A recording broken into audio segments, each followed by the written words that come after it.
বন্ধুরা, আজকে একটা বিয়া বাড়িতে গেছিলাম, তো রাঁধুনি নাই, তো এদিকে যে সবাই নাচে ব্যস্ত হয়ে গেছে ওইদিকে। তো আমি রান্নাতে বসে গেছি আর কি, রান্না করতে পড়েছি। এই যে এখানে নাচিয়ে সব কাদা গোটা করে দিচ্ছে, কাদাকে ছিড়পিটি দিচ্ছে নাচিয়ে। তো আমি রান্না করছি আর কি। তো এখন মাংস রান্না হবে। তো ভিডিওটা দেখুন। এই যে পেঁয়াজ দিয়েছিলাম, দিয়ে লবণ দিলাম একটু যাতে তাড়াতাড়ি পেঁয়াজটা গলে। তো বেশি ভিডিওটা বড় না করে কাটি কাটি দেখাচ্ছি আপনারাকে। তো পেঁয়াজ আদা দিয়ে দিলাম, দিয়ে এবার টমেটো দিয়ে দিচ্ছি।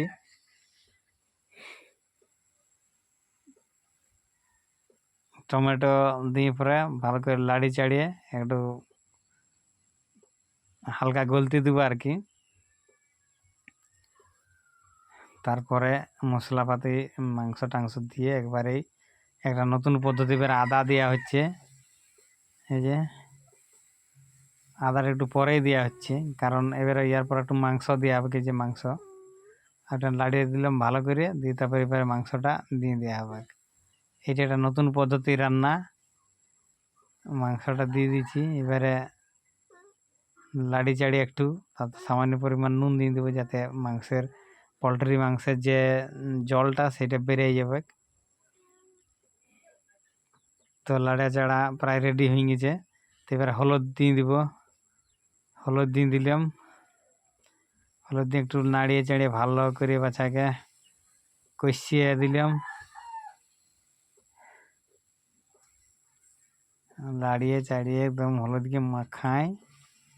এবার দিয়ে দেওয়া হবে জিরা জিরা গুঁড়া ধনিয়া গুঁড়া দিয়ে দেওয়া হচ্ছে। এবারে দিব লঙ্কা গুঁড়া, একবার পটপটিয়া করে যেমন ঝালটা হয়ে যায়, সামান্য পরিমাণ জল দিয়ে দিব, লাগিয়ে যাচ্ছে। এবার ভালো করে লাড়িয়ে চাড়িয়ে রেডি করে এবার আধা ঘন্টা সিদ্ধি দিব। সিদ্ধি দেওয়া হয়ে গেছে প্রায়। এবারে মাংসটা সামান্য পরিমাণে ঝোলটা কমলেই নামাই দেবো। তো এই যে বন্ধুরা, আমাদের নামা হয়ে গেছে।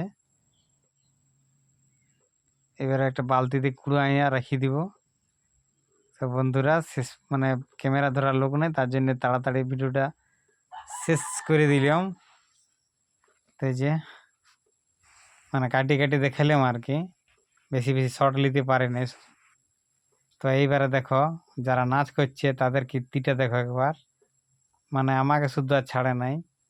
তো এই যে নাচ চলছে শুরু, লাস্টে মজা কেমন। তো ভালো থাকবেন, সুস্থ থাকবেন। নতুন নতুন ভিডিও পেতে লাইক কমেন্ট শেয়ার অবশ্যই করবে বন্ধুরা। সবাই ভালো থাকবেন, সুস্থ থাকবেন। ধন্যবাদ।